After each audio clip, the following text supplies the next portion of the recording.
together. So it's so much easier to do it in person.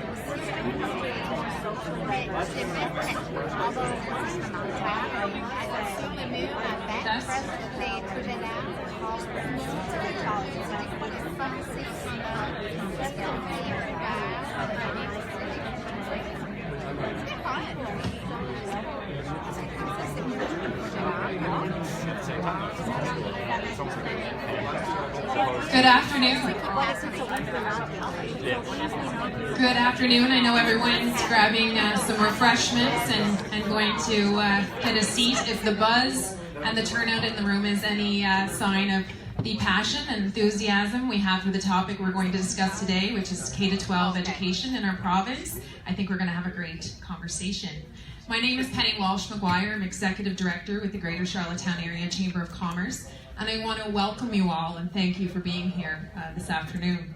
I'm just going to take a moment to introduce our moderator. Before I do, I'll let everyone know washrooms are just outside the door here. And our moderator for today, I'd like to introduce Dawn Binns. Dawn, by day, is a partner with Insight Brand and Marketing Studio, a full-service marketing and branding agency located here in Charlottetown. Dawn and her business partner, Carrie Ann McDougall, have grown their firm to 7 full-time staff with expertise in graphic design, web development, social media management, and video production. And they serve clients locally as well as across the Atlantic region and Canada. Dawn is a graduate of Acadia University with a Bachelor of Arts and a Bachelor of Education, and she also has a Master's of Adult Education from St. FX.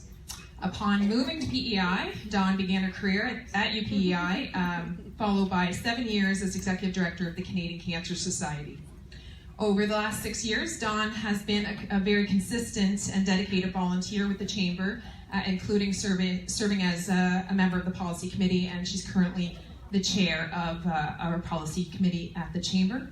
And Dawn is going to introduce our panelists for today. Dawn. Thank you, Penny, and thank you everyone for showing up. I can't even see who all is in the room, so but as you were coming in, it was really exciting to see diversity in the room. And what I mean by that, someone said, do you recognize most of these people? And I said, yes and no, which is wonderful, right? So we certainly see some familiar faces and people we've met with on this topic, but a lot of new faces, which is really exciting, exactly what the Chamber wanted to do. So I have a few opening comments. As Penny said, I am on the executive and board of the Chamber and chair of the Policy Committee, but you're not here to listen to me tonight. But I do want to kind of set some context for this event. And I don't need this, do I? No. Excellent. Thank you. That is going to be so much easier, the rest of this. That's why I have a lapel mic. So, great reminder for me. So we certainly appreciate everyone coming here. And, you might wonder, some people did, what's the Chamber doing in this space? And first and foremost, it's something we've heard from our members. The role education plays in our community and in our businesses is really important. And so, our members are telling us this is a topic, so we've listened. And for them, they've shared a variety of concerns and interests, certainly an interest in making sure that the workforce coming to them is prepared and ready to work.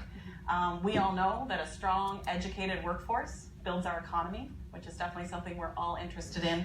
And we also know that by having a good, strong education system, we're able to retain and bring new people to the island. And so all of those are key factors.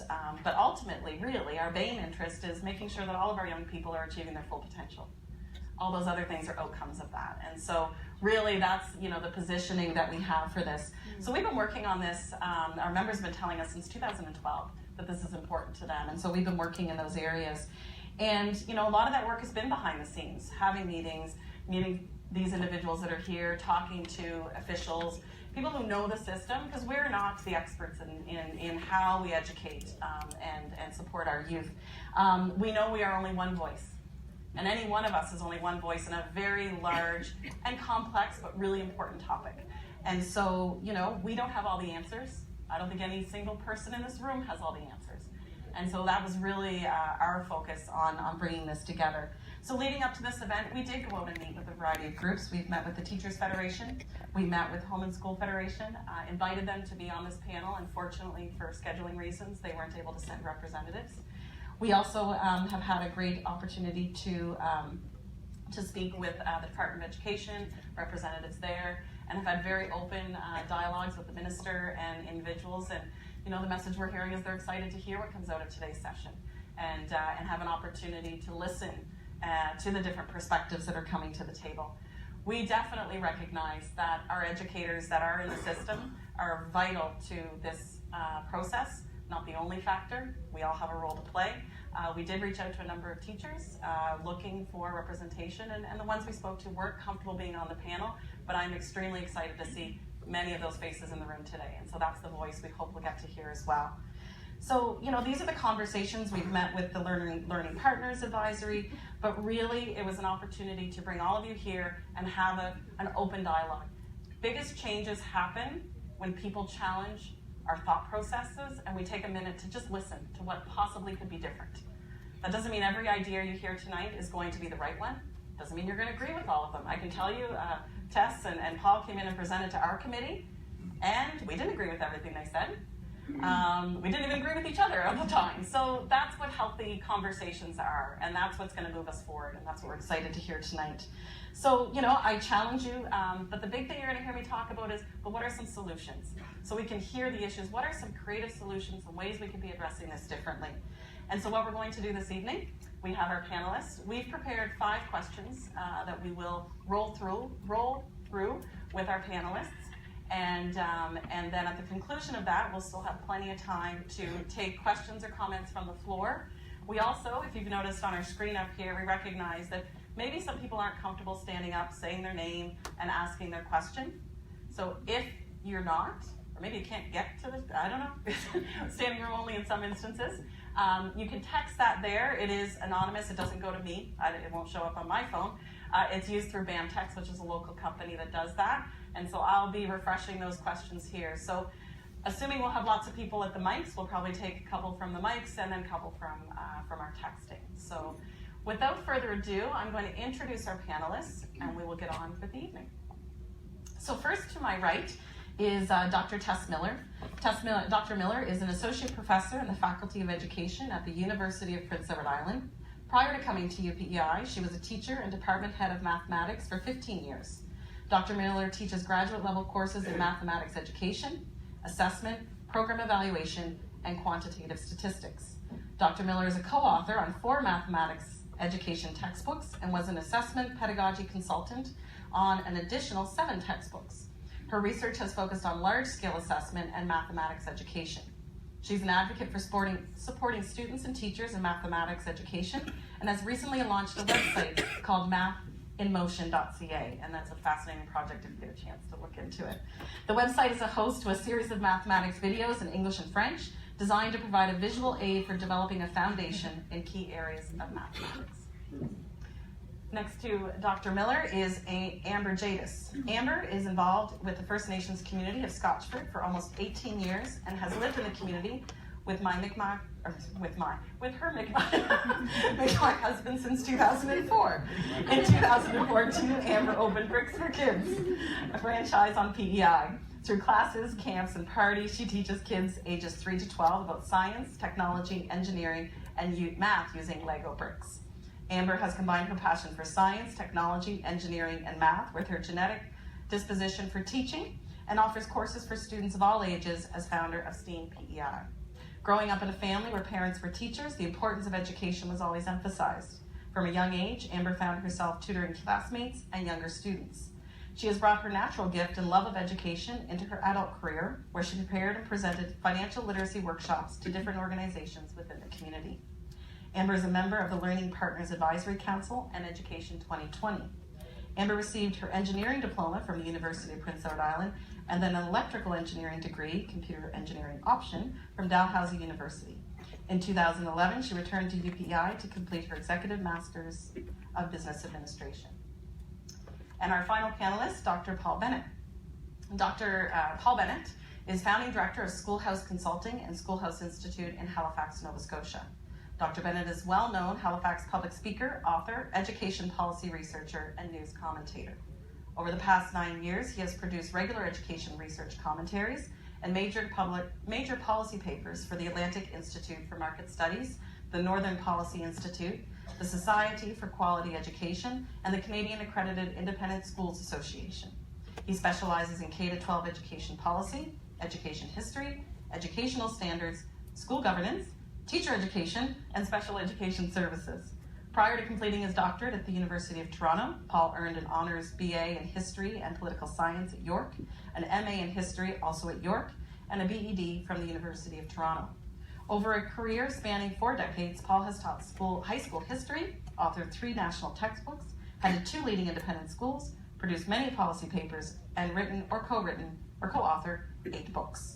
During 2017, Dr. Bennett initiated and chaired the first Canadian Research Ed Conference, held November 2017 at Trinity College, University of Toronto, and was honored in June 2017 with the first Community Leadership Award by Halifax Public Libraries, recognizing his outstanding leadership with the Halifax Central Library. Currently, Paul serves as Vice Chair of the board at the Churchill Academy, a Dartmouth school for students with learning challenges. So let's welcome our panel. Thank you so much for coming.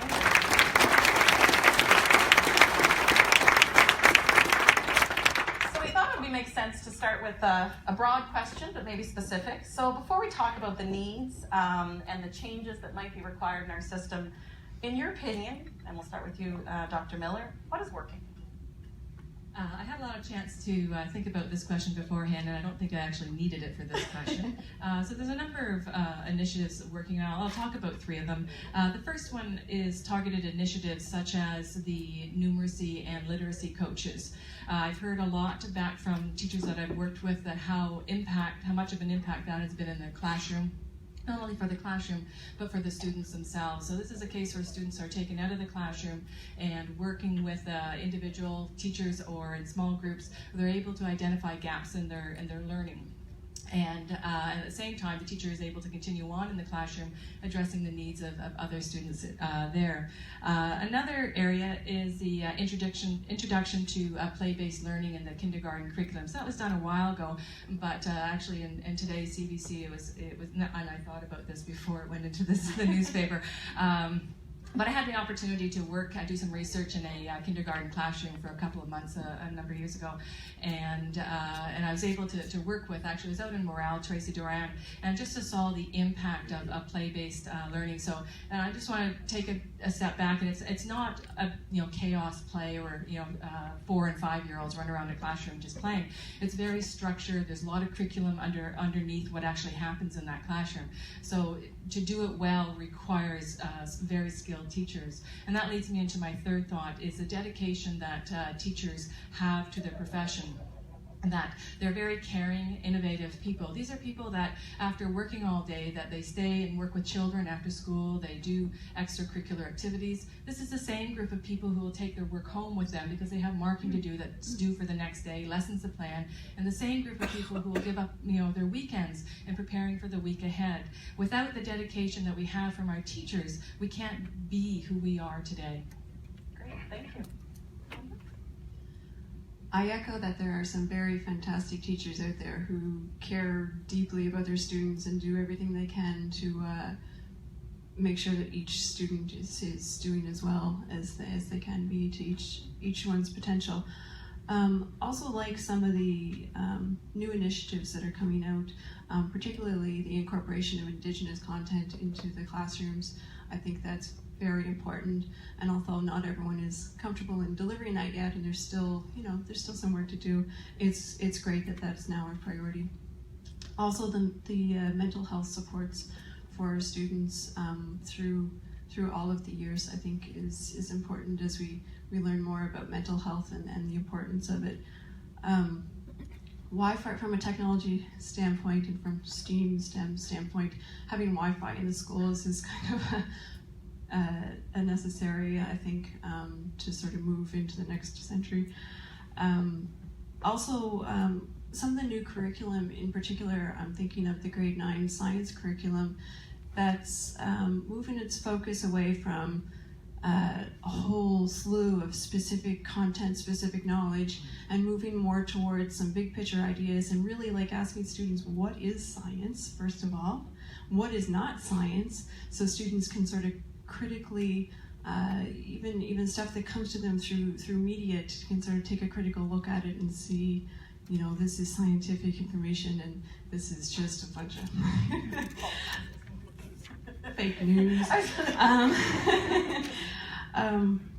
Yeah, so those are some of the things that are kind of, you know, some good positives here. Well, I'm glad you've started with some positive things, and I'm very pleased to say that there are two things that jumped right out at me. The first was integration of kindergarten into your school system, and I watched that very carefully, and I have to say that I think you've done a very good job. The report by Kathleen Flanagan in 2010, basing it on the Best Start program at OISE, and basing it in many ways on Charles Pascal's research, I think has been successful, and I think you're going to see some long-term benefits from that.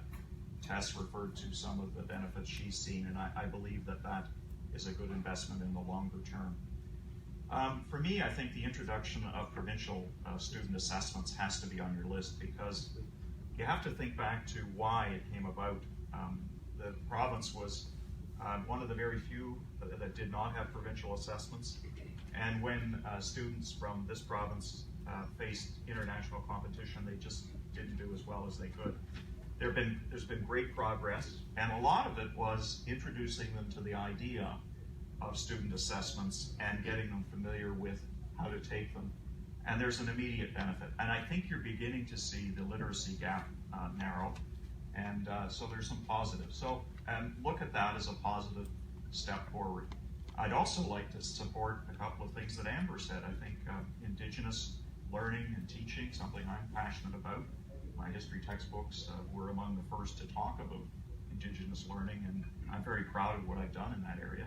And I also am a very good and close friend of Dr. Stan Kuchar, and I think that one of the issues that we all need to address is mental health issues in the school.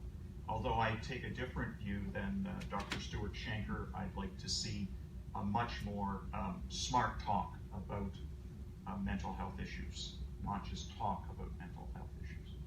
More about that later. Thank you very much. Okay, so our second question really delves for us into what we've been hearing from our members from the Chamber perspective. And in our most recent survey, members identified what they saw as opportunities for improvement. They cited in general that, you know, a bit of a concern around the skills students have when graduating from high school, and they don't necessarily align with the skills that they might need to easily transition to post-secondary and the workforce. And so maybe I'll start with you, Amber, can you reflect on what we actually know about student readiness and what you see as maybe some possible solutions for addressing this and making sure they are ready? I thought by sitting in the middle I'd get away with not being the first. No, you're all going to go first at some point. And I will just make sure that each of you are holding your mic nice and close so we can hear you clearly. I think students, in order for students to be best prepared after high school, I think they really need the opportunity to work on some real world problems and to be able to get involved in areas that they're interested in and find their passions and what their interests are. And to do this, we need to be able to do project-based, cross-curricular, I mean, it's all the buzzwords, the 21st century learning skills, you know, the critical thinking and entrepreneurial skills. But the biggest blockade that I see to that is the 45-minute time slots where you're doing English, then math, then biology in the semestering system, and it's so difficult to get away with that, to get away from that, because the interface between high school and post-secondary.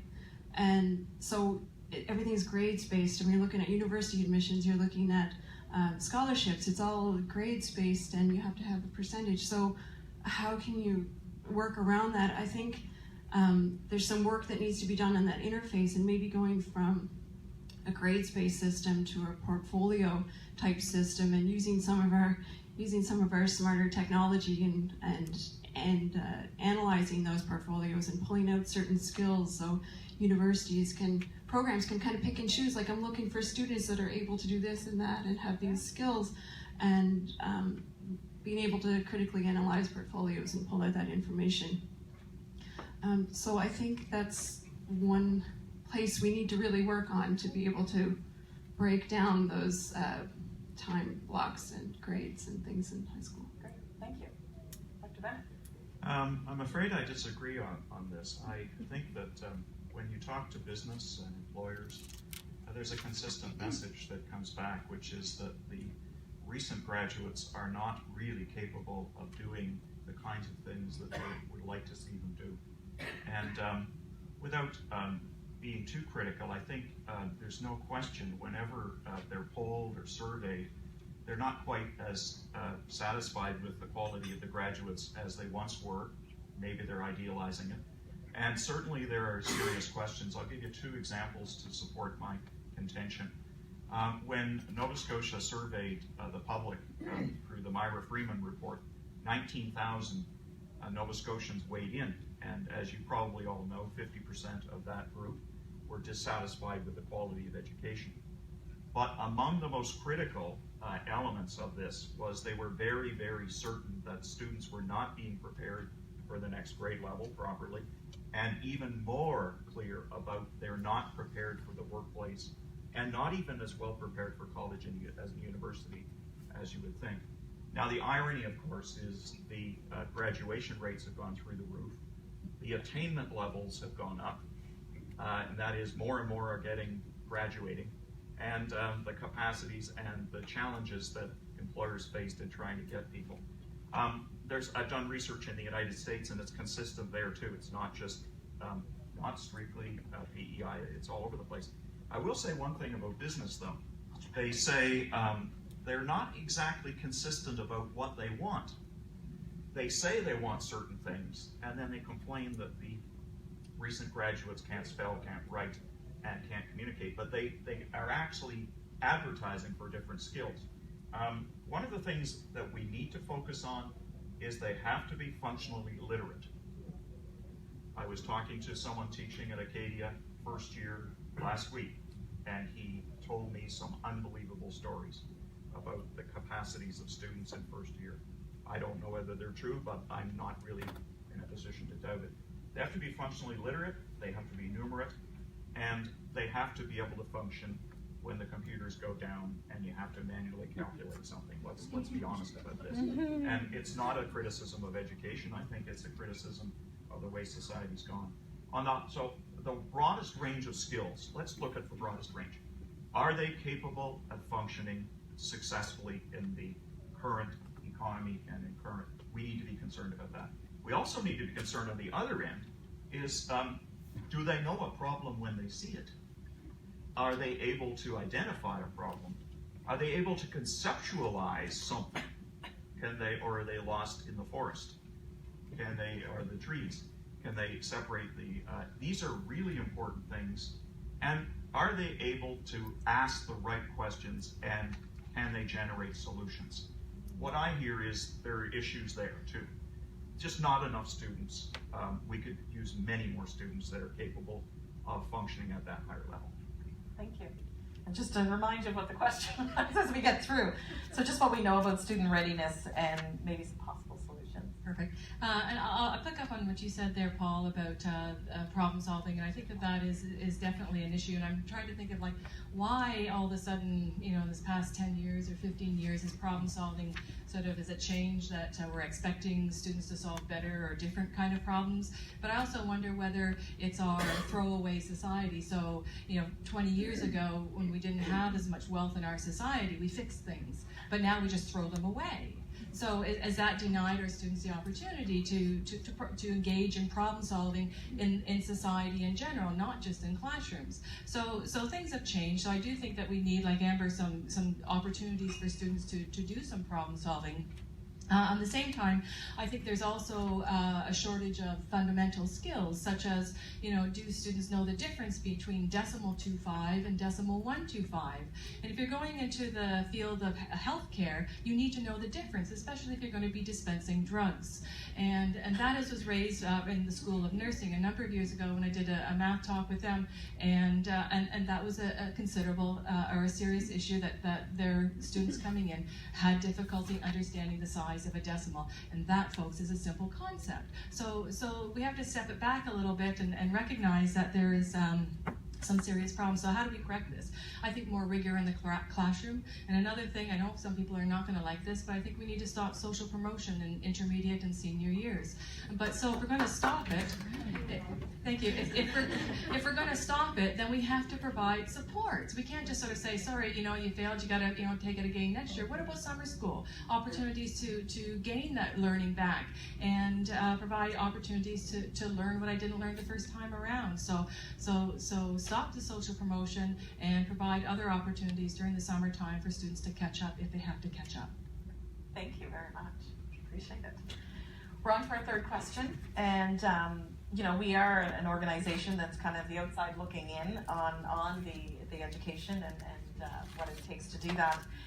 We certainly, when we look at assessment scores, and Dr. Bennett referenced those, we get a sense of how students have been performing. Historically, PI scores were lower than other provinces and jurisdictions, although we have recently seen some marked improvements. For example, the most recent PISA scores and Pan-Canadian assessments. And so, we could spend probably a whole session dissecting assessments, but really, I think a really constructive conversation is, what do you feel when we look at it in its trends and in its global nature, should we be taking away from PI's assessment trends? Oh, Dr. Bennett, sorry, I'm going down here first. And I'm going to remind you, although if you don't want to go, I'll go. I know your hands like to move. I can tell you that I've never had a problem with voice projections, so I will try to do my best. I love this question because I'm often asked to assess where students rank and how they're doing province to province, and I do commentaries across the country, a lot in New Brunswick, Nova Scotia, and a few here. One of the things that strikes me is when you introduce assessments as you have, you're beginning to see advantages where kids are more test ready. They're used to these larger scale assessments, so they get more used to them, they're more accustomed to them, and they're going to face these things in life. So they're kind of being immunized against further evaluation experiences in their lives. They also develop more of a competitive edge than you would find. I think it helps teachers because you can use that to your advantage in getting more out of the kids if you say, you better be prepared because this is it. The other thing is that it's a devil that you're not the devil. It's somebody else that's testing them. So you can win them over as a teacher. And I think that they get more familiar with assessment routines. Now here's where your challenge is. After you've done it for a while, it plateaus. You have seen some immediate benefits here, but expect it to plateau. And then the questions become, what are you going to do with the diagnostic information you have? You begin to know what needs to change, and you have to change the way you instruct, how you're teaching, maybe sometimes who's teaching. And I don't mean moving people out, I mean putting specialists in math in the elementary schools. I think you probably agree with me. That would make a huge difference. One in each elementary school, a math specialist, like they did in Manitoba. My goodness. Grade 8. What a great move that would be. I know I'm rambling on. Just a suggestion. Okay, thank you. Dr. Miller. Great, thank you. I'm going to take a different angle than what Paul has looked at. In 2010, I'm just going to run a bit of statistics by you, not complicated, but 24 students were excluded from the test because of intellectual disabilities or social-emotional conditions. Another 24 were absent on the day of the assessment, and 2 didn't write for reasons that they categorized as other. In 2013, on the National Pan-Canadian Assessment Program, the number of students that were excluded for the intellectual disability or social-emotional was 44. So we went from 24 to 44. The number of students absent went from 24 to 46. The number of students in the other category went from 2 to 82. Yeah, I kept looking at that thinking I made a mistake, I must have copied it down wrong, and I went back, I look and it's 2 to 82. So I called them up and asked, like, what's the other? Like, why are you cutting? And they don't really keep track of that. There is, in the technical documents, it talks about because things like the parents refuse to send their children to participate in that test, or on the day of they realize that the kid was the wrong age. I'm not too sure about that, but that's what we find out. So what's happening? What's happening with these trends? So now I'm going to take a look at the international assessment and looking at the differences between 2012 and 2015. We have the same pattern. So the number of students excluded because of intellectual disabilities went from 7.3% to 12%. The overall exclusion rate for PEI increased from 8.3% to 14.7%. That's almost double. The Canadian average was 5.9%. We're far, far above the Canadian average, and so we're the highest in terms of exclusion rate, and below us it's a 4.4 below. So the last province was 10% exclusion rate. So we're really, really, really high on that. In terms of where we went, so PEI went from last place in reading and science to 6th place, and then in math they went from last to 5th place. These are astronomical leaps in ability, and it's nice to be optimistic, but we also need to be cautious on the other side, because we look at it in terms of, do we have that large number of students with intellectual disabilities?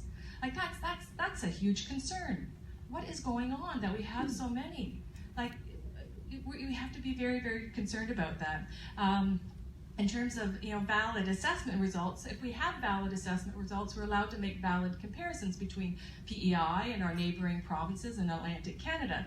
But if we have high measurement error, which is what we have here in this province on both of these assessments, then its validity comes into question. These are very, very important assessments that businesses, big businesses coming to PEI, these businesses are going to employ our youth.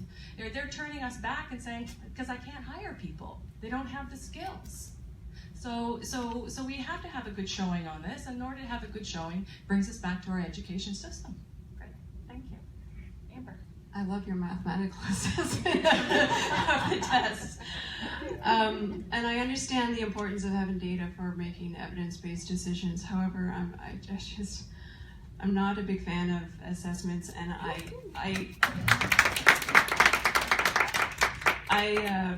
kind of cringed, sorry Paul, when you said that they were getting better at taking tests, because I look back at my formal education and how much time I spent learning how to take tests and taking tests, and think about my work life and how many times do I have to sit down and take a test.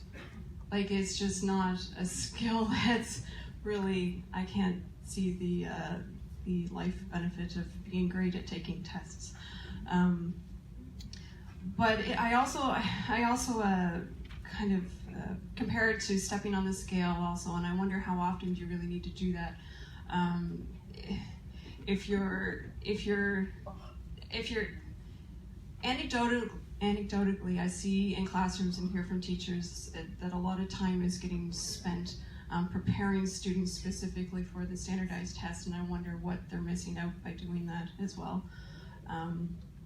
And I also wonder what they're measuring, and I'm not as familiar as I should be with what is actually on the standardized test, the provincial test.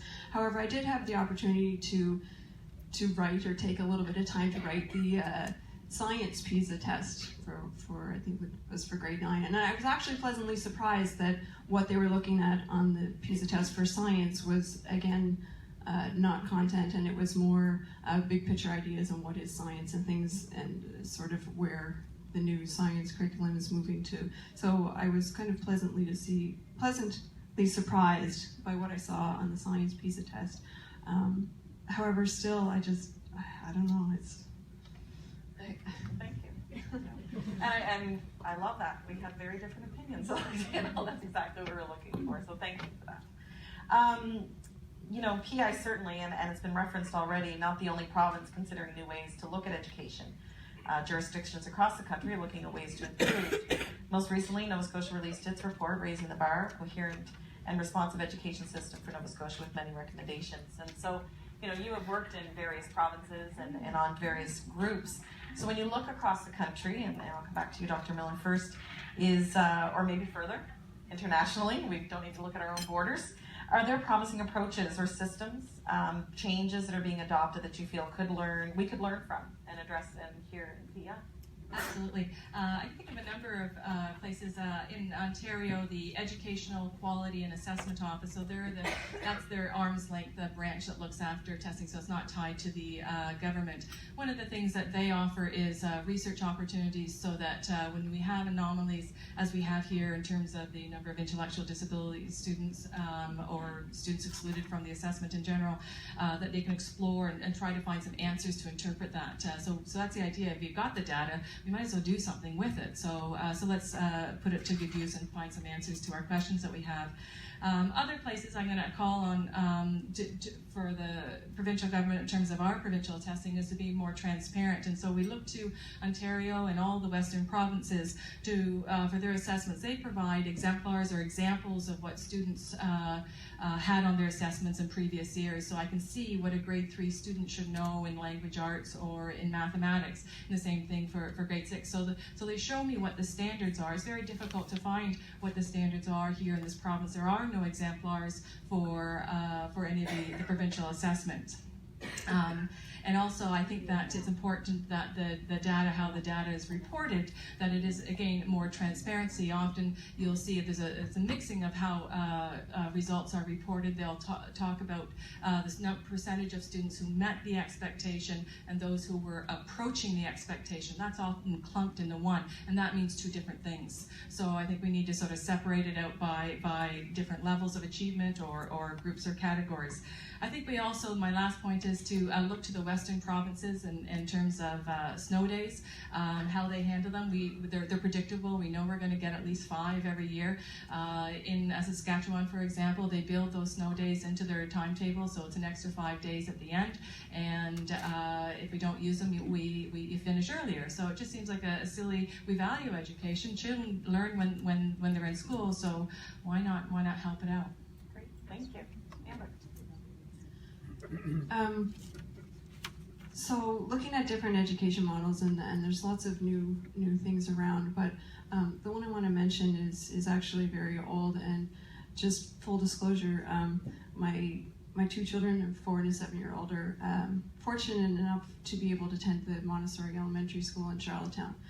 And Montessori is not new; it's been around for over 100 years. And just in the last couple of years, been really learning a lot about it, and I love some of the things that they do. I mean, it's very student-centered. It's very much about the whole child, physical, emotional, social, cognitive. It's very much about worldviews and peaceful approach and helping each other, and it's multi-age grouping, so it's really got a feel of a one-room schoolhouse where the older ones are helping the younger ones, and by teaching the younger ones, they're learning, by teaching, you're learning it twice, so they really know what they're doing. And each student being able to progress at their own pace. And so just because in grade 2 you're supposed to do this, and that in the public school, that's not so much the case there. So my daughter really enjoyed math, and so she just keeps rolling along. There's no, well, this is all we're supposed to do in grade 2. So really loved that.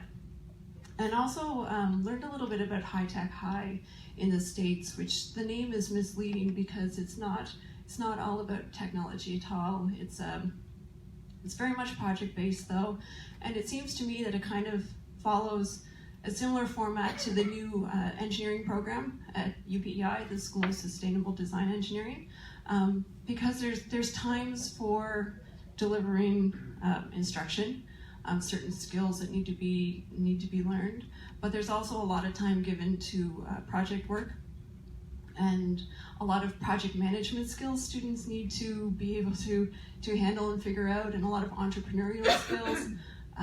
So very much a fan of what they're doing, and despite it being called High Tech High, it's very much arts and culture and science, and I mean it's very cross-disciplinary. Great, thank you. Dr. Bennett. Well, I guess it's up to me to mention the Avis Glaze report. It raised the bar. It's certainly been in the news for the last month. I'm going to start with that and make a few comments. I've said that it's probably the most visionary and challenging report that any school jurisdiction has had to deal with in recent memory, because she's put out there some of the most important initiatives all in one package, and they seem to be proceeding to act on each one of them. So let's just take them one at a time and see their value. Do we need school boards? Well, you've already made the decision that your school boards have gone by the wayside. So in actual sense, the challenge there is what is the best form of governance to put more authority in the hands of the schools, and how do we have school governing councils that actually have some input into decision making and reverse the flow, so there's as much coming from the schools up as there is from the center down. I think that's the challenge, and I think she's well aware of that. The Ecology of Educators is a huge bone of contention, and that's the idea that teachers have reached the point where the next stage in their development as true professionals is to have a self-governing body, like other professions. Doctors, dentists, even barbers have their own accreditation bodies. So the argument is that we'd be better off, and teachers would be better off, if there were clear professional standards. A lot is tied in with, well, that means that some are going to be let go. I think it's more about raising the standards, because everywhere there's been a change like this, there are so few teachers that are weeded out that I don't know why there's such discussion, because the percentages are so low to begin with that it's only the people that would probably fall by the wayside anyway.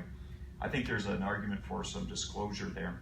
The Independent Student Assessment Agency is interesting. She's made a statement that provincial testing carried out by the government that generates the curriculum has questions of validity, and they change the ways the tests are being evaluated, they lower the hurdles, and so on and so forth. Her argument is we'd be better off with an independent student assessment agency like the Education Quality Accountability Office in Ontario.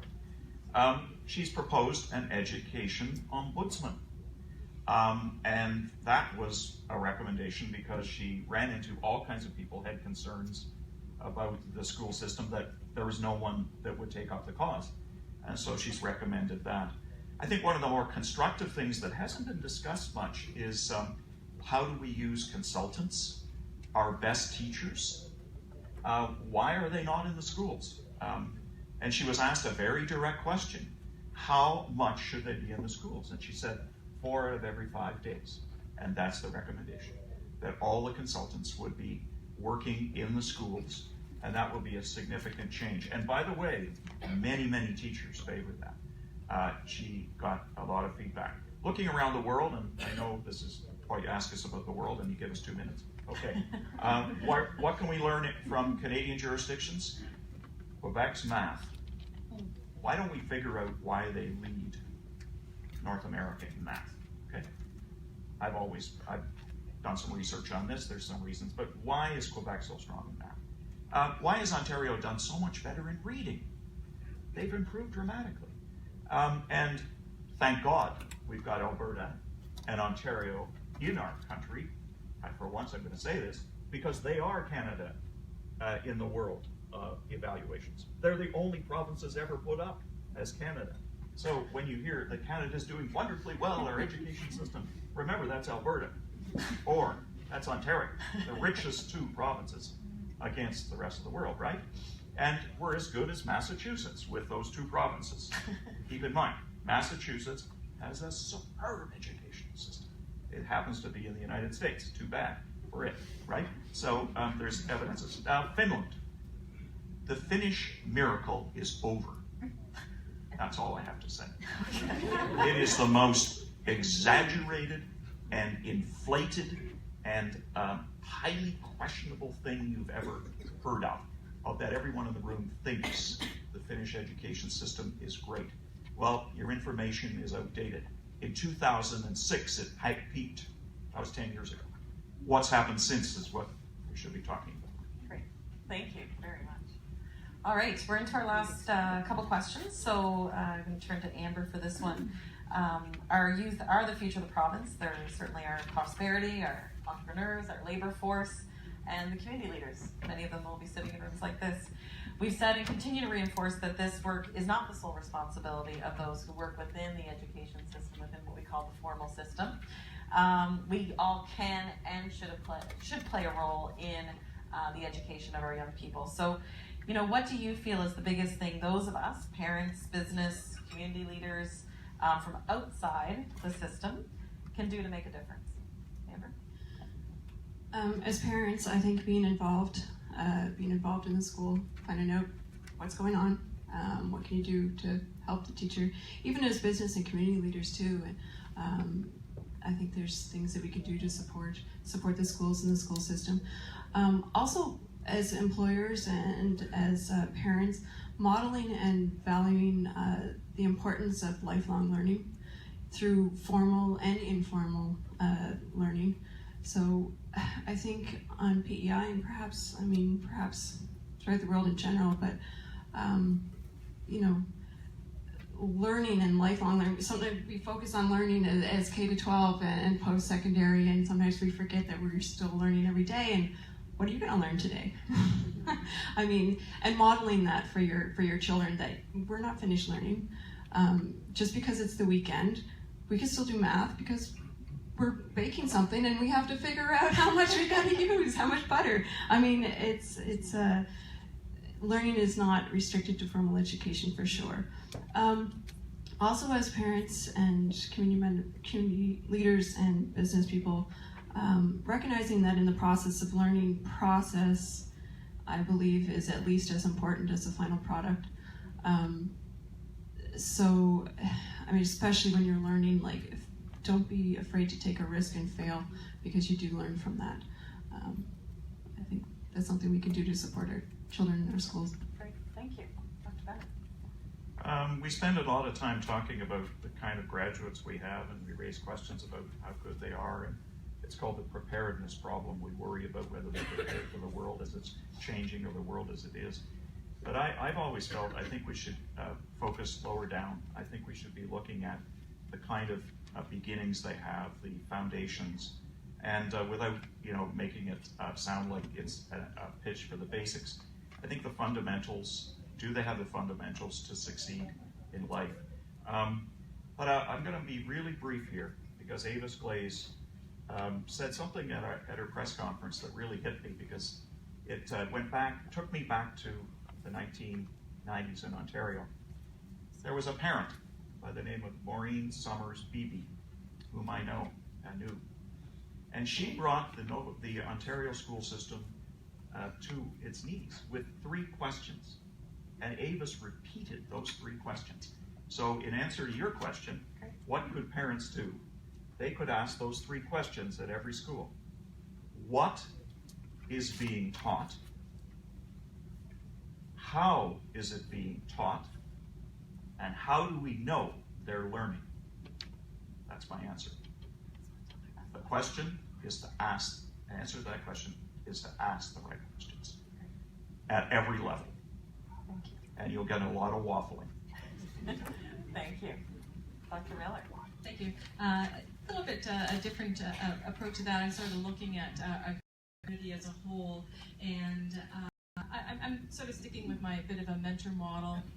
And that when you talk to students, and often, you ask them what made the difference, and it's connecting with one individual. It could be a teacher, it could be a community leader, it could be the guy who they cut their grass or rake leaves in the summertime kind of thing. So it's that mentoring model where all of us, takes a child, a youth underneath their wing, and just gives them, a little bit extra time and a little bit of extra advice, and makes that connection, develops that rapport with them, and so they know they've got somebody out there in the world, and that could just guide them and provide that little bit of support. And I think everybody needs a mentor. Teachers need mentors too.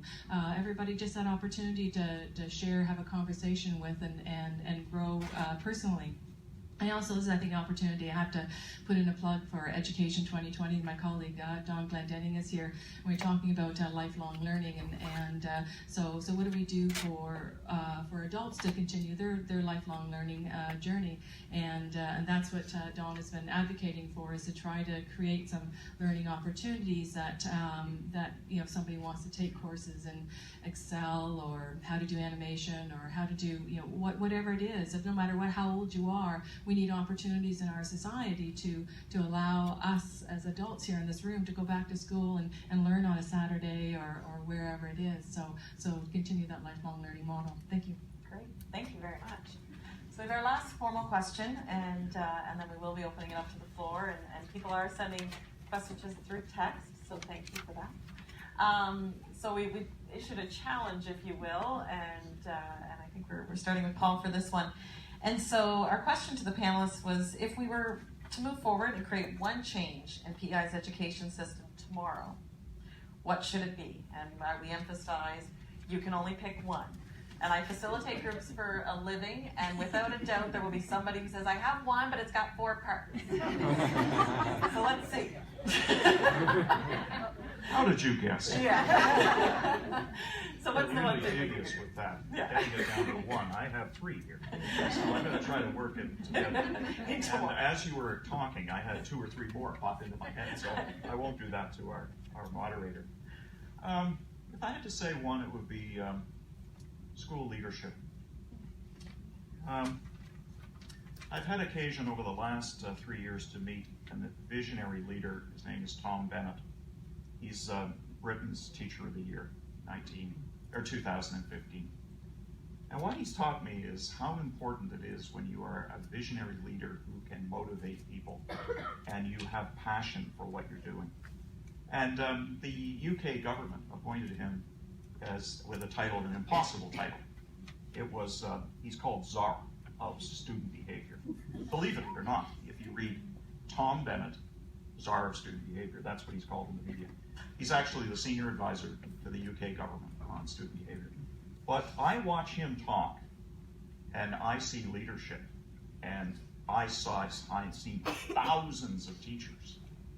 And I don't think teachers feel inspired. And I'll give you an example. Tom said, student behavior as currently conceived is completely wrong. It starts with strong leadership, clear direction, and somebody who really knows what they want to happen in the school. And why are you so afraid to articulate what it is you want? Is it because there's so many deterrents? Is that you fear reprisals? And so on. So my answer, very simply, visionary leadership, and I think you need a principals council to develop that leadership. Thank you. Dr. Miller. I'm thinking about putting the resources back into the classroom. I think we need to hire more numeracy and literacy coaches. I think we need to hire some math or mentors for teachers to improve in any way that they want to improve. Nobody wants to be bad at what they do, and if we have an area to work on, let's help people work on those areas. So I think it's putting it back into the classroom on the ground roots. Great, thank you. Amber. I don't know what you think about this, Tess. But I'm thinking if UPI has done a pretty good job lately of really taking a good hard look at university programs and revamping them and bringing them modern. And I'm thinking of the engineering program in particular. If UPI's engineering education program, instead of like a 4+1, became like a 5-year education program.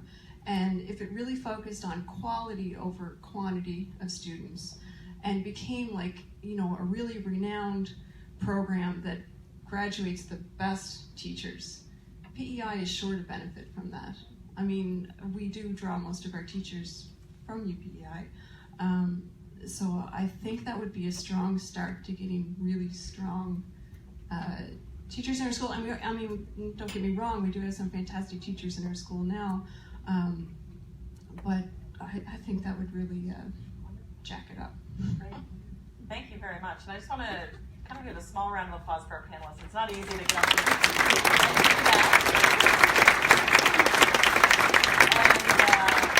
And I feel like we are getting off to a start of hearing diverse ideas and thoughts, and I think that's really important. So this is our portion where we will be opening it to the floor. I do have a few questions that have come through text, and again, you can just send a text to that number if you want to ask a question. So maybe while people are making their first way to the mics, I might take one from the text, and we'll go from there. So early on in the conversation, this actually came in earlier, and it was mentioned, but I want to kind of circle back to it. So the question is, and I'll read it verbatim, I've had many conversations with parents and teachers about the topic of social promotion and the fact that it creates a disservice to students and their future. Can we have a conversation about this, please? Myself and many others feel this is a very negative policy. And so maybe I'll start. Tess, you did reference it, so maybe I'll start here and then see if the others have a thought on that. Yeah, social promotion is definitely something to be concerned about, and there are a number of issues associated with it. But the premise for social promotion, if we're going to socially promote students, that's okay, but we need to provide the support so that they can catch up. If we don't provide the support, then they go on to the next grade and they still don't catch up. So if social promotion is to work, we have to provide the support. If we don't have the support, then what happens is students get pushed on, and then they get into grade 12, and then there's literacy and numeracy issues. Other thoughts? Again, I'm a fan of the multi-age groupings. I think it gives an opportunity for students to, everyone moves at a different pace. But there's times where you might struggle, but then you kind of have a jump. So learning is not a linear process. It's kind of a, up and down, and slide a little back and then forward again. And I think a multi-age grouping gives you that opportunity. However, it's such a challenge in our public schools now because each grade has all these check boxes that need to be filled off with certain content and curriculum that needs to be covered. Montessori's approach to it is they do the 5 great lessons, and so not everybody learns everything at the same time, but I think that's okay. And so their 5 great lessons start from the universe, the creation of the universe and the creation of humans and the creation of, animals and everything else, and language and math, and from those lessons and from those stories they draw out their interests, and they can work on history like this. You can cover all topics from those. So just multi-age grades. There's a different approach to it, for sure, absolutely. I agree with Tess. I think social promotion is so ingrained and so entrenched in the school system that it's very, very difficult to change. We have to unpack this and see how it happened. The philosophy of all students succeed, everyone's going to go to university, sort of seeps into the school system, and there's the attitude that everyone has to go to university or go, and so there's these social expectations. Parents are a part of the issue too, because they like their students to do well. We've got mark inflation to the degree that it's tied with this, that it's incredible how much. I think the government that would be brave enough to say that they're willing to have a lower graduation rate would show they're serious. I'll give you an example. Quebec has a much lower graduation rate and is not known for social promotion. But it doesn't do what Tess is arguing, which is it doesn't support the kids as much as it should who fall short. So they've got kind of half of it. And another thing is you have to take math far later in Quebec. As you know, the reason they lead in math is you're required to take math to the end of grade 11, I think. So nobody can get out of it. And oddly enough, you don't have to take biology. It's a physics. You have to take physics because Hydro-Quebec controls the curriculum. No, that's actually true. There's a compulsory unit on electricity that every student in Quebec has to take, and no one knows why. I taught there for 8 years. I know all about this. But bottom line is, it's a harder thing to get at than people realize. I think most parents, if it's not their child, they're really opposed to social promotion. But ask them, I'm going to keep your son behind. What? There's a cultural issue here that we need to address, just what we expect from the school system. Is it to move students along and fill the universities? By the way, UPEI has a terrible conflict of interest here. Do they not? They won't have as many students if social promotion ends. Why aren't we talking about that? Why aren't we talking about really addressing the fundamentals here? Everyone's opposed to social promotion on the grounds that, you know, it's you have kids in the average high school class, no exaggeration, you'll have a 5 or 6 range reading capacity. By grade 12, you'll have some who are barely able to read at the 15-year-old rate, and some. It's incredible how wide-ranging it is, and it's because everyone gets pushed on.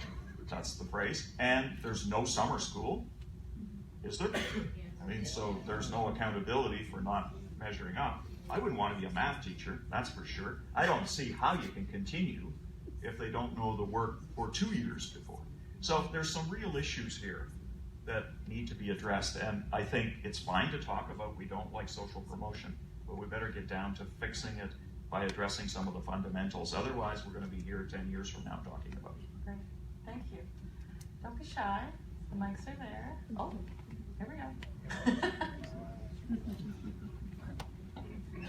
Leo Chivery.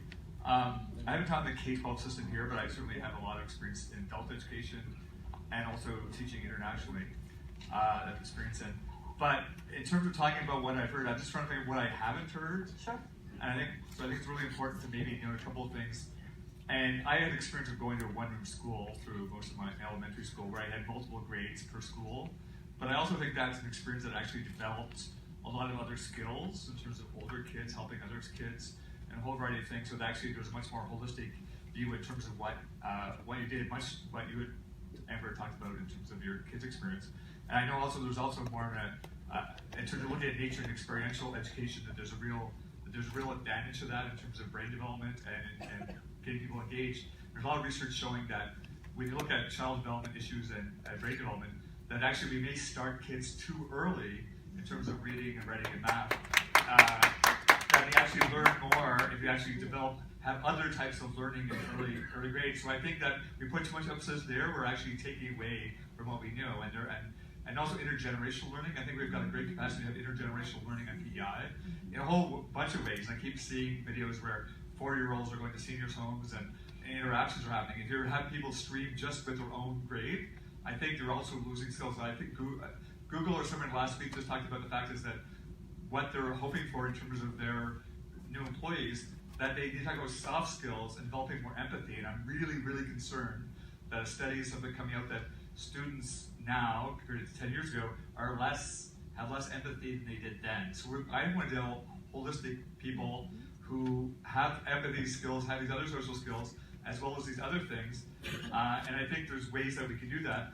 And what wasn't talked about here was also the socioeconomic factors, because I know year after year after year, people on PI in terms of wages, we're the lowest average annual wages and hourly wages, and I'm certainly has an impact in terms of children growing up in homes that actually have more difficulty with socioeconomic status, and that may account for something about where we need to put our energy. But the last thing I want to say is just a quote, and I think I maybe get a response, is that what I feel with education, it's not about filling a bucket, but lighting a fire. And I've heard a lot about filling a bucket here, and I haven't heard as much about lighting a fire.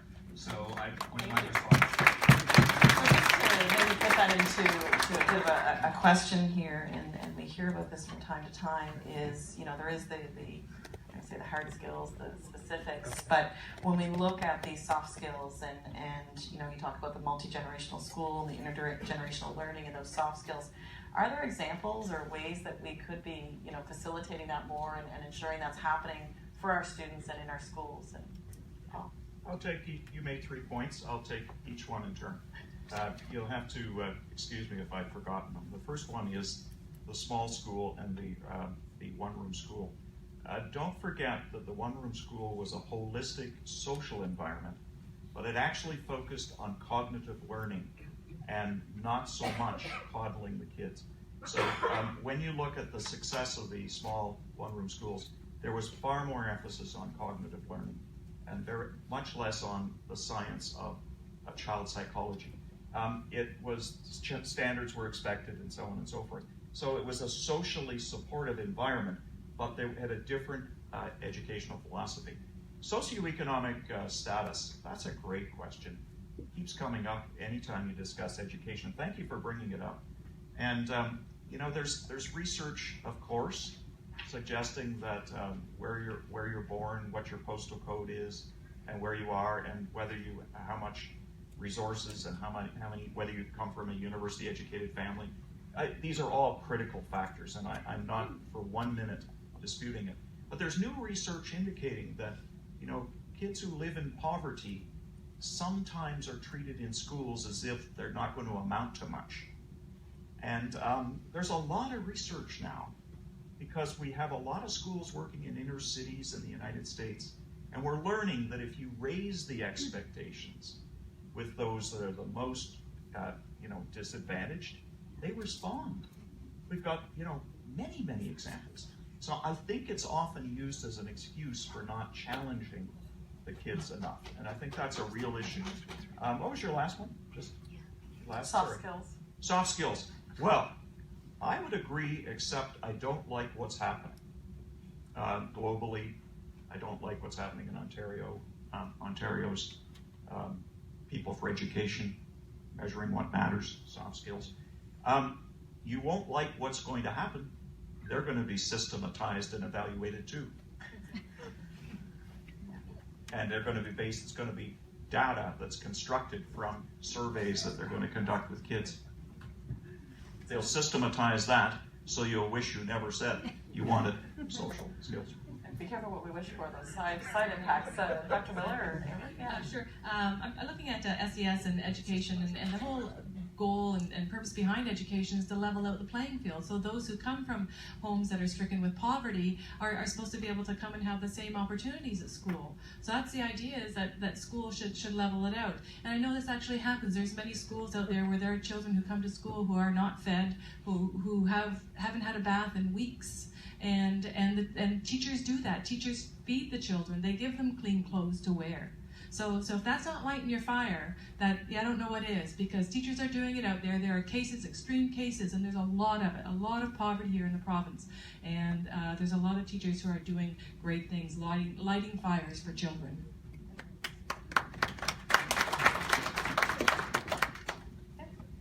Hi. Is this on okay? It is, great. Right. I used to work for the Western School Board when it existed. I was a director of instruction and special education. That's not really what I want to talk about, though. I'm so relieved that Dr. Barrett brought up about the fundamentals, because I guess I'm probably living proof of the importance of the foundation of children becoming automatic readers. And if it hadn't been for the kind of schooling I had, I'm sure I would never have gotten out of school. We did have, we call it the alphabetic principle, where you learn syllabication and you learn the dry stuff. I don't recall learning all the rules, but we learned the automaticity so that we became automatic readers. And so as an adult, eventually, I continued studying, but I remember when I transferred from a small little school in Cape Breton to one that had 2,000 students, just grade 10, 11, 12.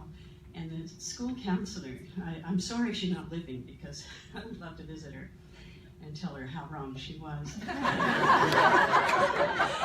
One of you mentioned about motivation. Was that Dr. Miller? Motivation means so much, and to have somebody say to you, "You're not university material, whatever do you think?" You know, I really wanted to be a social worker at that time. And anyway, I think I probably spent the rest of my life trying to prove her wrong. And it wasn't until I was already a registered nurse and a couple of children when I heard this wonderful presentation on learning disabilities, which was quite new to me. I was familiar with, I was a literacy tutor privately, but that was through, can't think of the name right now. But anyway, it was early days for that term to be out there. And it was the Nova Scotia government, education, wanted some of us to go to this Tufts University and to learn what that's all about and bring us back and have us do what we could in the school system. So I was there, this mid-40s. I was there about 2 weeks when I realized, gee, they're describing me to a T, but I never knew it had a name. And so it became my passion. I left nursing altogether and got my BD and MD and all that paperwork. And I still think the best teachers were those that went into teaching, like at normal school, we called it in Truro. We had a wonderful teaching college, because that is what you're taught, is how to present.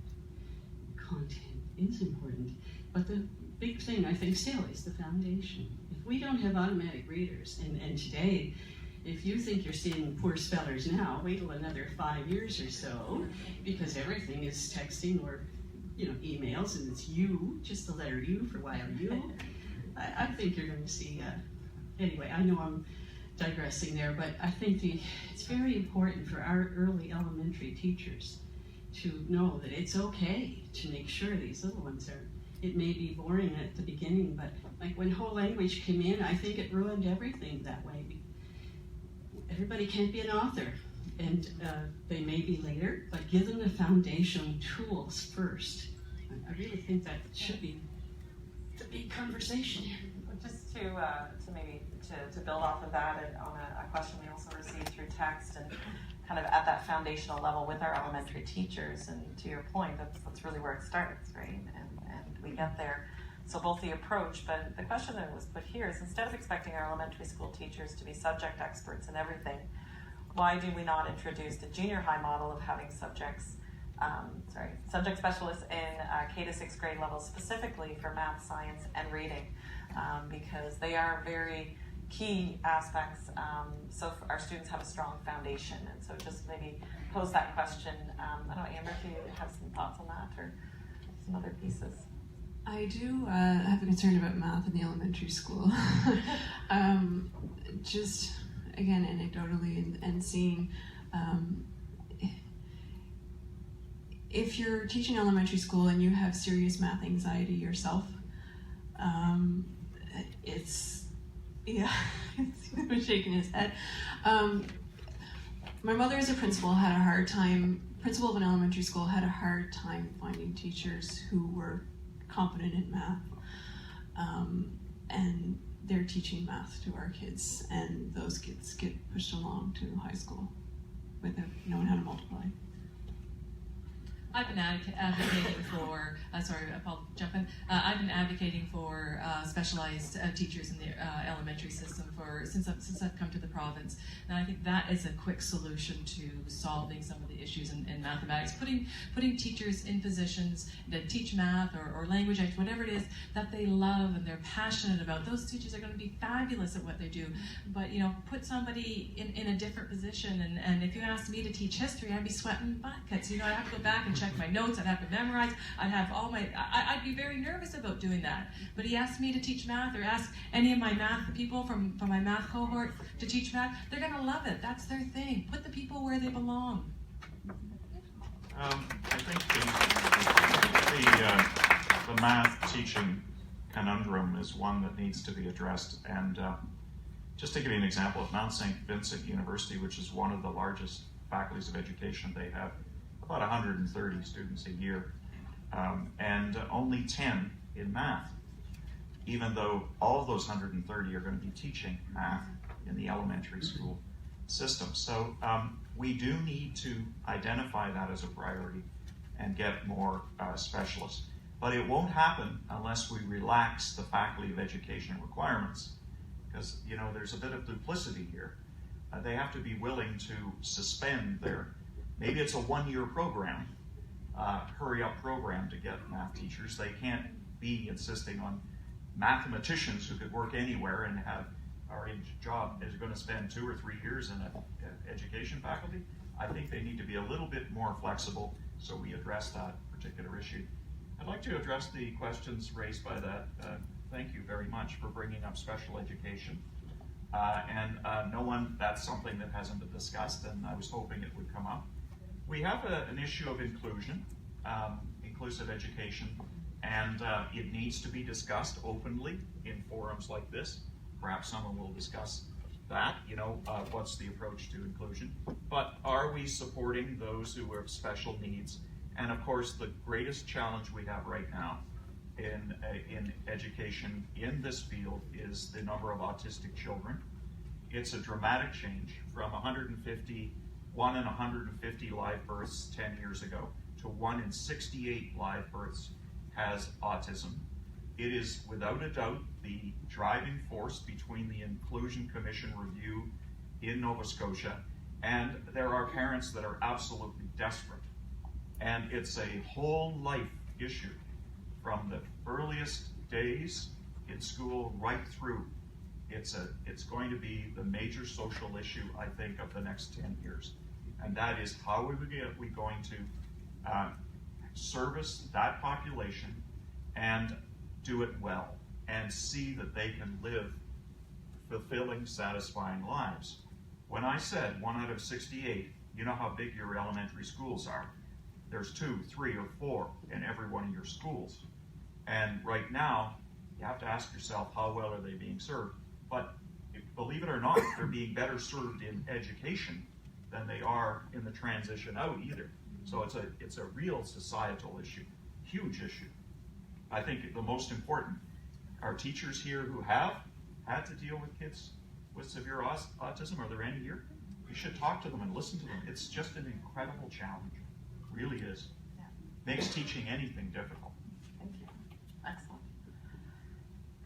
Our gentleman over here. Yeah, I've been in education. I was for a lot of years, and I've gone to a fair number of these types of meetings.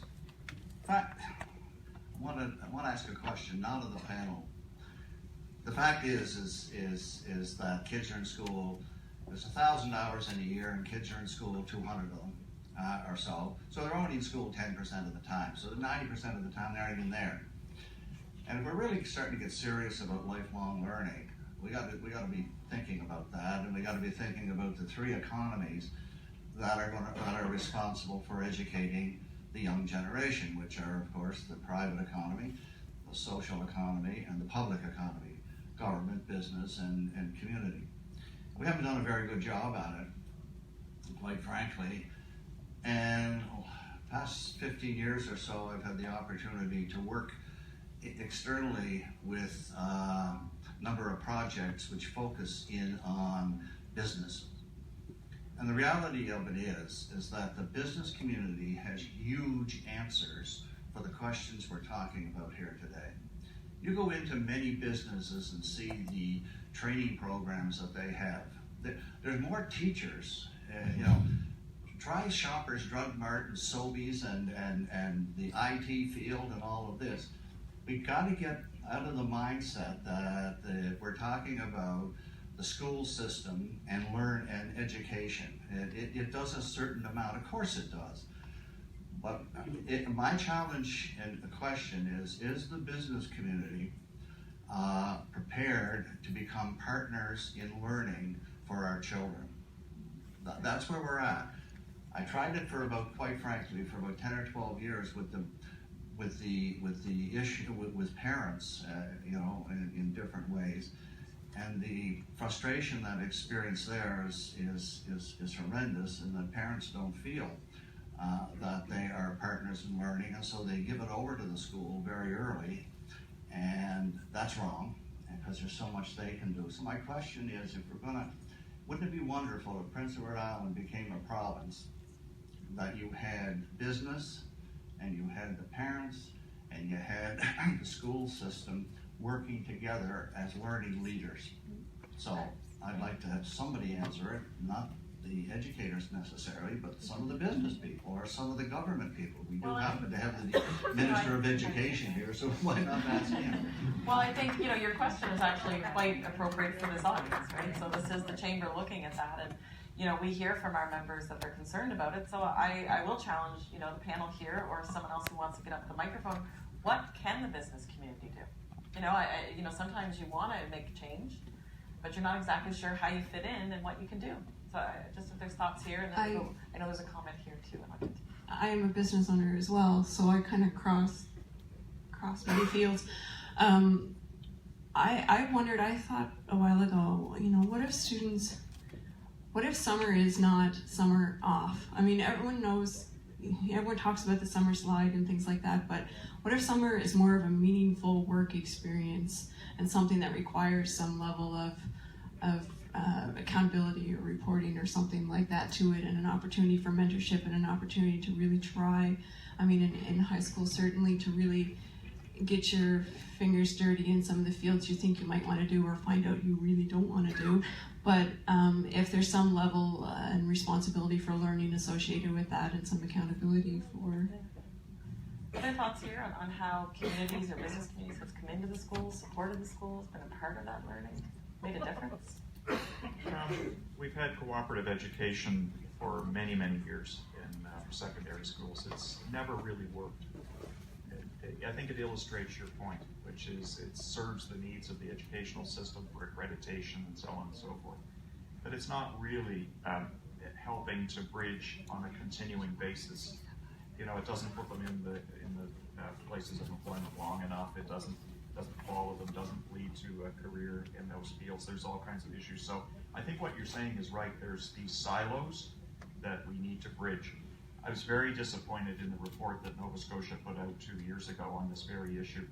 It raised a lot of expectations, but they had too many people from inside the system on the actual team that developed it, and I think there were only 2 or 3 business people. And it turned out this way. We need to create more off-ramps from the school system to universities and colleges and things like that. So even there, it was still within the system. It really wasn't addressing it. I think you've hit on a huge issue that needs fuller discussion, far more discussion than we can do today, but great point. Thank you. This question is kind of about the grades 7 to 9 social promotion that someone brought up. So usually these students are identified quite early in their schooling career. They're identified in early elementary school most of the time, yet we keep pushing them through.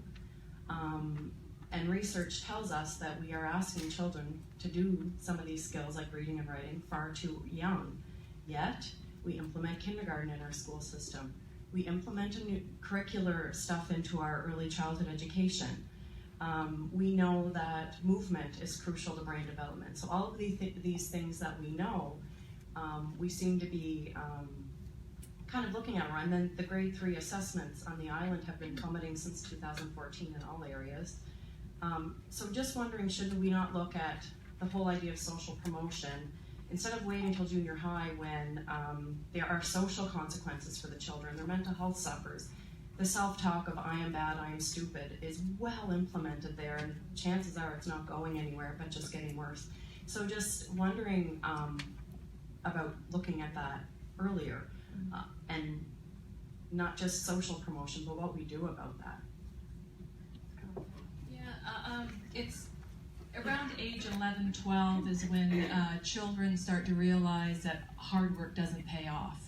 So before, up to age 11, they start thinking, if I just work harder, I'll be better. I'll be able to do whatever I need to do. But after that, they realize, yeah, no, don't have it. I'm not good at math. I'm not good at science or language arts or reading or writing or whatever it is. So I think what you're, again, I'm not too sure maybe where you're coming from, but the idea of addressing the issue before they get into the middle school so that they, it's not an issue of social promotion, but helping students. And that's why I think that the mentors come into play, is that if we can stop the gap before they get to the middle school or senior where we actually want to stop the social promotion, that should solve this part of the problem. When you get educators that say, make broad generalizations like you just heard that questioner saying.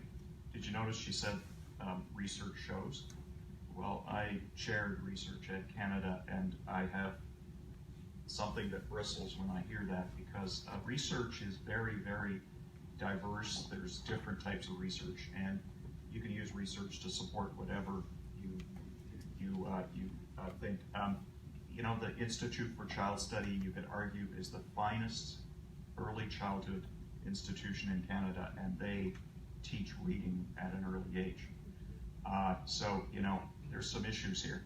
And Dan T. Willingham, who's the leading cognitive scientist in the world, believes that we should be teaching it early because it's the gateway to everything else. But they're just two institutions that disagree with that assumption. So, you know, be careful that you don't say research shows. You notice that I didn't say that. I said some research shows this. Some research shows that. Just be wary of anyone in education that uses this line, research shows. What it is biased confirmation research. They've already concluded, or they have a pilot project, so they go around and find research that supports it. It's all too common in education, and as parents, blow the whistle on it. I actually have Google is an amazing thing. a gentleman who's been waiting to say something. I'm just going to give you a mic so people can hear. Yes, I am going to make you use everything. No. Let's say two things. One, I think social promotion is dishonest. I really do. If you want to do something different, then create a different award, set up a different set of criteria. But to say you have these graduation criteria and then to forget them and promote on other grounds is dishonest. And the question the integrity of the system, not the individuals. The only other thing I would say is, and I think this gentleman over here mentioned it a few moments ago, all education is not in school. And it's not getting an extra course in this or an extra few hours or whatever. I was asked not too long ago where I got my education. I responded, it was to fill out a form. I was new in the organization. And I said, well, my work ethics came from my father in particular. He was a workaholic. And my ethics came maybe more on my mother's side and so on. And the fellow picked up the form and took it away. And 2 minutes later he came back. I wonder where he went to school. So I think we are dishonest when we talk about education and only use schooling as the example. Thank you very much. Thank you. So I know you've been waiting there, so I will continue. Hi. I'll put on my entrepreneur's hat for just 1 second when I talked about that, because I'm a writer by trade, so I have seen the worst resumes, and I've lamented over them as a writer, but I've learned in 10 years it's not the best fellows that I hire, it's the people with passion and drive, because I can't train it. I can train skills, but I can't train that. So that's changed how I've hired in the last few years, and it's been definitely to my betterment to have learned that. But I do get very passionate when I hear about assessments and ranking of children, and maybe too much to be up at this mic, but I will just give you my perspective as a mother, because that's really the hat I'm wearing. I have 3 children, one in elementary, one in junior, and one in university. I know it's hard to tell, but when my oldest didn't utter a word until he was 17 months old, and so I suspect the experts might say he was behind. In grade 9, he graduated with 102% in math. In grade 12, he not only was valedictorian, but he actually had the 4th highest marks in the school. So not so far behind. My second child said her first word at 9 months old, and we couldn't stop her talking from then on, ever. She's in grade 8, and her math score is 70. So she would be average, I suspect. So I get a real passionate sense when I hear about how a grade 3 is supposed to, student is supposed to read at grade 3, because everybody's different, right? My great concern, because I've been very lucky, my children haven't really struggled academically ever.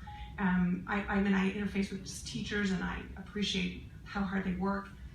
My concern, which I never imagined having, is much more dear to me, and that is that my now 22-year-old son who studies at Dalhousie, who could be anything in the world based on his marks and his achievements, is paralyzed with anxiety. Paralyzed. I worry I'll get a call that no parent wants to get. And we work with him daily, and so do his counselors.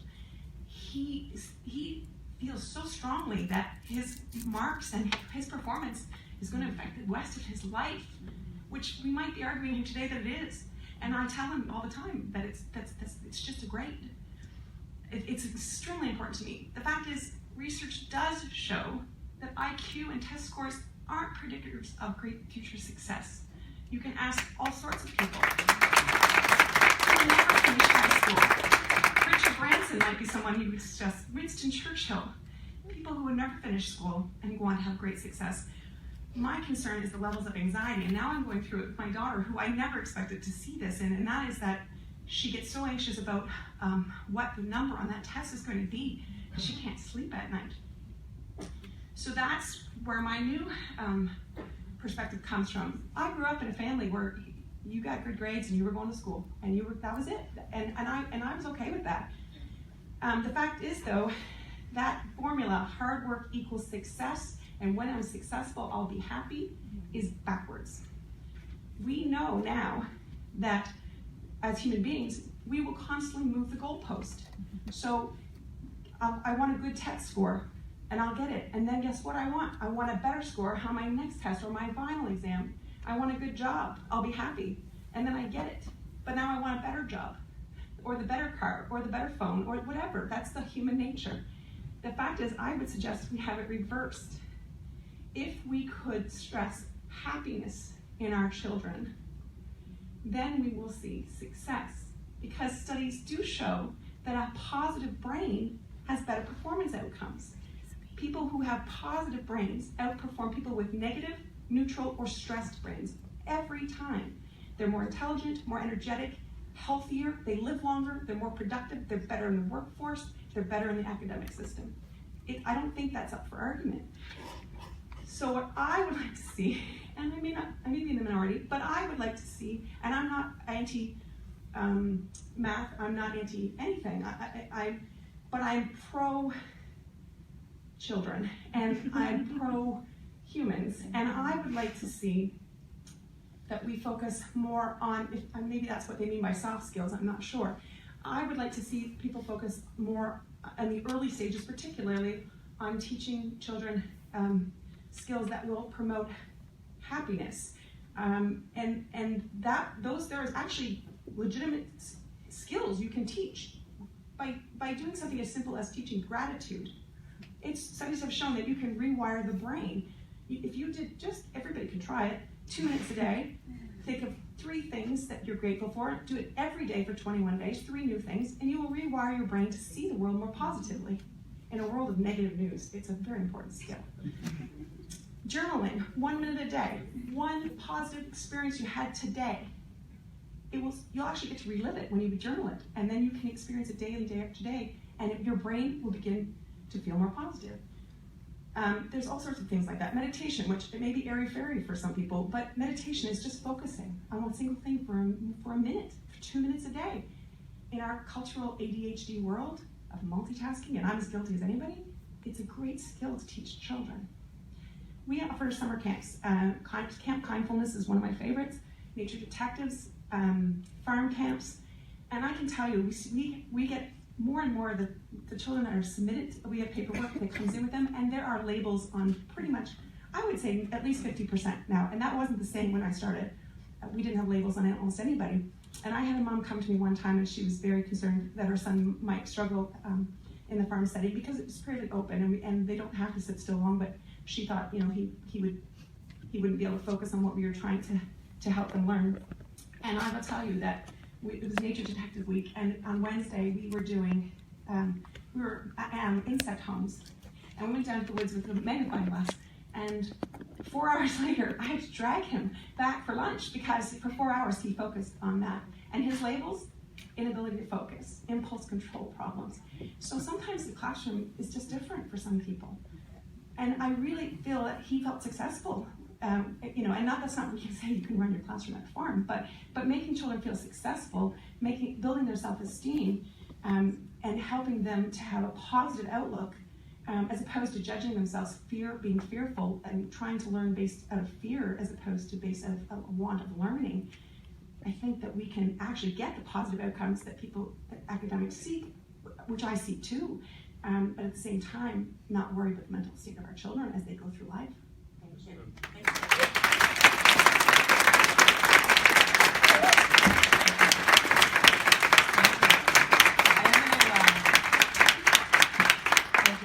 Give our panelists maybe a quick response to this. We are over time at this point, and then we'll get our last person at the mic. So just if you have a quick comment, that would be great. That's exactly what Dr. Stan Kuchar is talking about going around this region. He's been speaking in high schools and all over the place, and he's been sent to schools to talk on behalf of the Nova Scotia government. He addresses the issue of stress and anxiety felt by our young people today, and why they report higher than ever levels of anxiety. And he runs what is called the Mental Health Academy. He had 600 teachers there in July to learn how to cope with this challenge. And it cuts in a different direction than you're going, though. That's why I want to make a comment here. He's of the opinion that we could do a better job as educators, as parents, helping kids to distinguish between real stress, toxic stress, and normal stress, which is healthy. Right. And he also advocates testing because he thinks it's healthy to have. That is normal stress. And he's clear in defining the difference between a disappointment and an earth-shattering experience. And he sees that we have got a serious problem in among our teens. And if you want more research on this, look up teenmentalhealth.org, where there's all this research. And by the way, Harvard is doing a tremendous amount of research right now to try to address why there's so much perceived anxiety and perceived stress, and when in fact the stressors are lower than they were years ago. There's fewer tests, there are no final exams. So why is everyone stressed out? The sources of the so-called stress are fewer. University professors will say it's because they don't have exams in high school, right? And so Stan Kuchar agrees with that. He thinks, they're going to university and freaking out at their first exam. Well, maybe they needed a bit more experience. Just a different point of view. Thank you. I'm going to be quick. I only know 5 people in the room, so I can do it. Holding back kids from school, I don't think that's a good thing to do. I'm a 70s child, so I got held back in grade 2, but luckily enough, no, this isn't nice, we lost a family member in PEI. It was my grandmother, so we moved to PEI. So I told everybody in my class in grade 3 that I failed grade 2 and had to do it twice because we moved from the Yukon to BC. So I think they must have thought I backpacked. We didn't get into geography yet, so passed. That being said, I made it through school, but I ended up with anxiety, but nobody knew what it was back in that day, and I would twit and stuff like that, and later in life found out what it was. I struggled, but I was in a small school, and they all accepted me and loved me. Then I had children, and my little boy started kindergarten, and when he was in kindergarten, it was coming to the end of the year, and I seen the teacher every day, but it was just like, hi, and Pat was lovely. And Patrick said to me one day, he said, I want to be somebody else. I don't like myself. I don't know how to spell my name when all the kids are reading. And I was like, don't cry, Jane, don't cry like we got. I was like, what? You're the best. And so the next day I marched into that school and I was like, what? This is like the end of the school year. What the heck's going on? And like, it killed me because I was there before in my life. So anyways, I ended up being frantic, went to Sylvan Learning Center, but Sylvan, unfortunately, and I hope Sylvan owner's not here, but they teach the same as school did. So I was in poverty then, but I was by the end of the summer. When I got back up. Anyways, and I remember this lady at Sylvan saying, I didn't get anything out of this, I'm not allowed to tell you I'm a teacher, and I do this for the summer. Take them to a small school, okay? Don't tell anybody who I am, and I won't. So I did, and I was living in the Montague district at the time, and my mom was living in Georgetown. She cooked well, so I thought, well, we'll just go to Georgetown School and eat supper there. Perfect. So I did. So I drove back and forth, and it's working for him, but he struggles every day still. But the good thing is, going back to the Montessori effect, every time he said that, I was like, oh. He came home the other day, and he was like, Miss Mary's making me go back to grade 3 math instead of 4. And I'm like, yes. So secretly, he's still sitting with all of his peers, but they're making him go with this group. And and it's so small, they're all in the same house together. And I'm like, so? I said, I bet it's easy. And he's like, yeah, it's like too easy. And I was like, but you didn't like grade 4. And I was like, imagine when you get to grade 4, but you did. And then he was like, yeah, he's like, Connor didn't mind, like Bud, right? Because they're just small and stuff like that. And I was like, there, you're going to be a rock star, you're going to get hundreds. And I, like, it really means a lot. So then, I'll be really quick. So, I ended up at one point in my life, looking into them, you know, and they're like, you have tics, you have anxiety, and then it was like learning disability. I wish it would have happened earlier in my life, would have been a better life. But anyways, it has helped me with Patrick. So I got a psychoeducational test done because I was in career development service, so I got it free. Go ahead, $1,500. I was like, can I give it to my son? No. So I did it. And it was like a simple test that I forget. But I remember, like, look at these 5 digits. Flip it over really quick. What were the digits? I have no idea. You have no working memory. You're all over the board. I know. But the point of the matter is that it seemed like a simple test. So I've always wondered why kindergarten couldn't be with an educator that secretly was looking, not in Georgetown, so they're not going to separate that large class, but say in the class that they have 5 grade 1s, why don't they secretly not label me and say, yes, Jane and Patrick, they got to go in that class together. And put all the people that might be like ADHD, learning a little bit slower, not labeling them all into the same group because we all come from different colors, shades, poverty, and everything. So we'll be a great bunch, but we'll never really know that we're in this class together because we don't have an attention span. And I just think it would fix the problem. And then the ones that can read fast and learn fast, if they are, then I don't feel like Haley's rocking the math test and I can't do this. Like, how come they're all done to their test? And anyways, my little boy's wonderful, he's awesome, and he has great mentors in his life, so I like that talk. But he does beat himself up every day at school. And every day I have to be like, don't be tired, and I'm like, I rise him up, but it's hard for me, because it's just hard to do. But I think it'd be a quick fix. I think if that's how the school broke up the classes, it was a little bit more like that. Maybe to frame that question, and thank you for sharing all of that, is this idea around classroom composition and what that looks like in our school system, and that. Maybe Amber. Just a quick, when my mother was the principal at Fortune Rolla Bay, they did a pilot project where they did exactly that in a small school. They grouped and regrouped students in different ways, so they broke down those the age grade barriers, and they just, like, the teachers collaborated and they just grouped and regrouped students as they needed for different things in different areas, and it worked fantastically for them. Wonderful. Well, we are at almost 6:45, and we were looking to wrap up at 6:30. This was my best attempt at that. And so I just want to say a few things. First, I want to have a sincere thank you to our panelists again.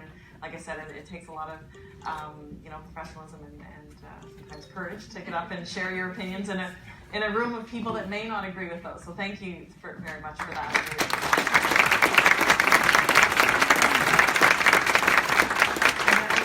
Thank you to all of you for coming, and on behalf of the Chamber, Policy Committee, and President Roy Francis, and the board members, this is not the last conversation we want to have.